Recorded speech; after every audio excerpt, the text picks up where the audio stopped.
Umi Pipik turut terkena imbas kontroversi anak laki-lakinya Abizar Al-Ghifari. Umi Pipik turut menjadi bahan bulan-bulanan publik di tengah kisruh film A Business Proposal. Umi Pipik diisukan membeli 100 tiket untuk dibagikan secara gratis ke para jemaahnya. Ia juga berulang kali mengunggah respon positif dari jemaahnya ke media sosial. Umi Pipik juga sempat mengungkapkan bagaimana nasib karir Abizar setelah film A Business Proposal diboikot dan menuai banyak kritik dari netizen yang budiman. Namun, tindakan Umi Pipik tersebut dikritik oleh netizen yang berbakti. Terlebih ketika ia mengatakan bahwa Abizar masih mendapat puluhan tawaran film lain. Abizar belakangan ini menerima banyak hujatan dari netizen yang berbakti, terutama para penggemar series drakor A Business Proposal. Pasalnya, beberapa pernyataan Abizar selama masa promosi film dinilai kontroversi. Mulai dari tidak riset tentang karakter yang akan dimainkannya hingga mengatakan tidak butuh penonton untuk filmnya itu. Lawan mainnya, Ariel Tatum juga mengiyakan.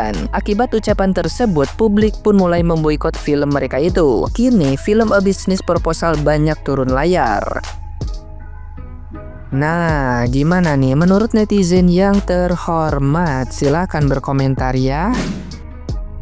Ada main filmnya baru mau keluar, remake dari series luar sama dari webtoon. Terus dia bilang, gua nggak baca webtoonnya, gua juga nggak nonton seriesnya. Menurut skrip aja, ini cara gua. Lu kontra nggak gua undang premier. Itu nggak bikin lo keren, statement itu nggak bikin lo keren. Lu jadi kelihatannya kayak aktor yang malas research, tau nggak? Kalau misalnya jadi gara-gara lo filmnya kagak laku, itu kan kontribusi semua orang di situ, kasihan yang lainnya. Kalau lu yang sengak sendirian mah kagak apa-apa, tapi kan ini banyak yang ada yang rugi gitu kalau misalnya filmnya nggak laku. Kenapa sih ini orang begini? Wah, nggak bisa dianggap remeh nih. Nih, Business Proposal dengan basic film yang udah terkenal di Netflix. Webtoonnya juga terkenal. Kalah sama ini, Gunung Gede, 140.000. Dia cuma 6.000 tiket hari pertama. Ngeri ini. Fans K-pop nggak bisa dianggap remeh. Lu jangan main-main dengan kesombongan. Bener, jangan main-main dengan kesombongan. Kena semua kan, langsung gila. Ngeri. Bisnis proposal kayaknya beneran jadi proposal doang ini. Sebenarnya mah gue kasihan ya, kerjaan banyak orang tiba-tiba gara-gara oknum gitu. Bang, kita mah mau ngingetin orang-orang kayak kita mah outsider. Akun gue pernah dibuat hilang. Padahal gue ngebahas sejarah. Lah antum lagi bahas filmnya bener. Dari 1000 show isinya cuma 4%. Amsyong bener. Itu kalau di TikTok namanya kagak FYP bang. Buat yang nggak tahu, dulu gue tuh pernah bikin konten-konten bahas beginian juga. FYI, gue ngikutin Korean Wave itu dari 2008. Dan kalau sekarang gue cuma jadi penikmat karyanya aja. Dulu gue tuh sempat ngefandom sama Double S. Nama fandomnya tuh Triple S. Kalau lu tahu, tua. Gue sempat ngebahas Korean Wave menurut yang gue tahu. Dan apa yang terjadi? Disikat netizen. Hilang bang, akun gue hilang. Akhirnya sama-sama hilang dari bioskop. Kasian Ariel Tatum. Mana itu yang gak butuh penonton? Jebeng bayi film yang lagi rilis ya lor, sing lagi viral. Yo ngene iki lah, yo mulutmu harimaumu Abizar, kamu ini kok dan ora pernah belajar dari senior-seniormu.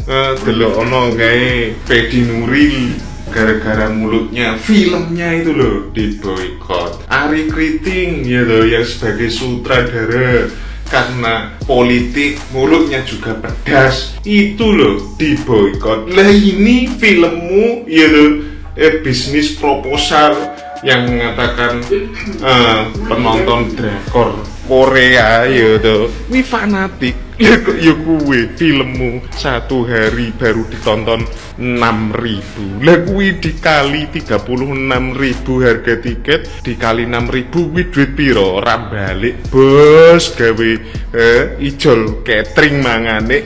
Jebeng bayi. Lah 6.000 itu lho ya, buzzer semua sing nonton. Ngekek rating 9,5. Ora penonton asli. Makane nek mulut itu dijogo ya tuh. Jebeng bayi kapok. Ternyata selain Arawinda Kirana, film ini ternyata jadi salah satu korban pemboikotan sineas Indonesia karena saking murkanya ya sama statement dia beberapa minggu yang lalu. Ternyata fans drakor di tanah air tercinta ini emang gak main-main ya. Buktinya film A Business Proposal ini salah satu yang menjadi pemboikotan perfilman di tanah air ini. Udah gitu ditambah geramnya Abizar Al-Ghifari ini yang mungkin udah muak banget sama perkataan netizen yang mengungkapkan bahwa dirinya ini emang gak cocok buat meranin karakter di film A Business Proposal ini. Lewat statementnya yang usai dia bilang gak usah nonton, masih banyak orang yang lain selain kamu. Hal itu membuktikan pembukaan opening day-nya ini A Business Proposal cuma menyentuh di angka 10.000 penonton guys. Bahkan sebelum tayang pun Abizar ini membuat story kalau dia meminta maaf kepada seluruh yang merasa tersakiti guys. So menurut kalian gimana guys? Kalian udah nonton belum film A Business Proposal? Coba tulis di kolom komentar ya. Halo Kak Ariel Tato, mungkin ini adalah sedikit masukan dari gua sebagai perwakilan netizen. Jadi kita itu bukannya nggak mau nonton film tersebut, tapi dari cara promosi kalian itu menurut gue yang salah. Mulai dari perkataan katanya fans drakor itu pada fanatik, terus bilang juga nggak nonton drama aslinya, padahal kalian itu meremake, malah ingin menciptakan karakter sendiri. Kalau gitu nggak usah nge-remake film, bikin aja film sendiri. Sampai ada kata-kata itu kalau kalian nggak mau nonton ya jangan ditonton. Akhirnya apa? Kejadian kan sampai sekarang nggak ada yang nonton. Ada deh orang-orang gabut kali ya. Jadi menurut para netizen itu ini adalah promosi yang kayak menyombongkan diri. Makanya mereka itu pada kompak ingin boikot nih film, bahkan hampir nggak bisa tayang kan, akhirnya minta maaf. Bahkan setelah tayang pun sampai beberapa hari ini penontonnya hanya 6 ribuan doang. Rating di hampir setiap bioskop itu 1,1. Kalau tukang ojol udah nangis-nangis itu rating 1,1. Jadi sebenarnya kalian itu harus mendekatkan diri lagi kepada para pecinta drakor yang ada di Indonesia, karena itu adalah target marketing kalian. Film aslinya kan udah tayang dan itu ratingnya bagus banget, akhirnya kalian meremake. Dan itu semua para penonton drakor itu sudah mempunyai ekspektasi yang tinggi banget buat film itu. Tapi setahu gue yang dimana film meremake itu nggak akan jauh lebih bagus dari film aslinya. Makanya bisa-bisa kalian mengambil hati para penonton, bukan memusuhinya.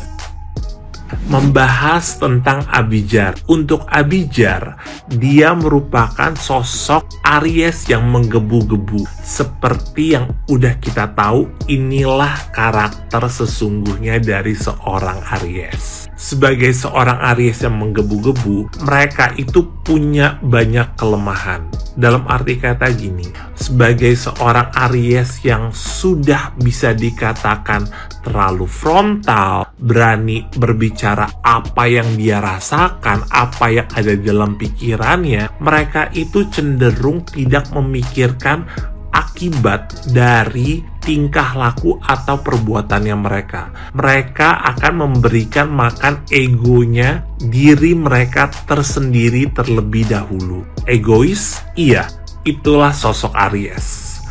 Tapi sebagai orang yang bisa dibilang selalu self-center atau yang selalu berpikir akan dirinya sendiri, ketika mereka sayang sama orang, mereka itu lebih cenderung mengutamakan orang-orang yang mereka sayangin.